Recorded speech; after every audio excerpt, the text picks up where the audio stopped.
Was it the sort of thing, because I think I grew up, loads of people, we all grew up watching Countdown. It was like the show that your parents could put you in front and not feel guilty about. It's like they're learning. They're learning. So was it a thing that you watched as a family? Yeah. Like the board game. Yeah, I know, yeah. I'm completely outing myself and my family. That's totally fine. No, it was actually more my grandparents that used to mind us for when we were kids. So my nan and my granddad would have put it on religiously every day. Like it was Countdown and then 15 to 1. Or 15 to 1. Absolutely. Really old school 15 to 1. Love it. With kind of nuclear reactor kind of set. Yes. So we would watch it every day. Like Richard Whiteley, Carol Vorderman, back in the day. Yeah.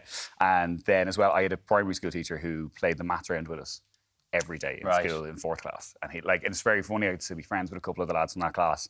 And one of them said to me when he was watching the show, he was like, I can still do this. I can still do the numbers because of that. Like, but you were a lot better at the maths round. Well, no, so you were really good. So much better. I can't do anagrams. No, lads, I'm not. It's hard. Not a great game to go on with. I know, right? Yeah. I hate them. And my mum loves to tell the story of like when I was in primary school and I would come home and there would be anagram homework and I'd be like throwing it on the ground, throwing the pen at it. And I'd be like, what's the point? Why not put it in the normal? Like, what am I gaining here? So she found it hilarious when I said I was going to go on Countdown. Rob O'Hanrahan, next interviewing the Taoiseach, Micheál Martin, he's like, I know that you threw your homework on the ground. You have an anagram for it. I've never been so excited. I don't we've had Olympic medals. We've had like Liam McCarthy. I don't think I've ever been so excited as a Countdown teapot. You did, because they filmed like 4 shows. Yes. You did your couple of shows and you were knocked out. Yes, unfortunately, yes. But you, it was amazing to watch you.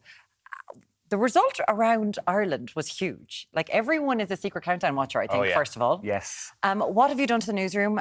Gavin Riley, Zara, Richard, Gavin. I'm actually going to go with Gavin. Is he now going, I got to get on Countdown?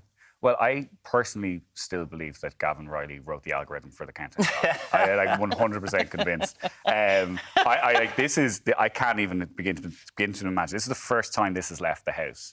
So it has been sitting pretty much on the mantelpiece, tilted so everyone can see it when they walk in the front door.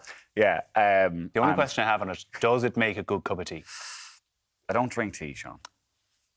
What did you put? Because I know you've had a drink out of it. I have, yes. What you put in there, Rob? We're pre-watershed, so That's fine. My waddy? Yes, it was. I filled it full of gin tonic. I was watching the episode. Gin and tonic. That's the way you do it. You were on Countdown. That's what you need. It has been it was such a joy to watch you. You did so well.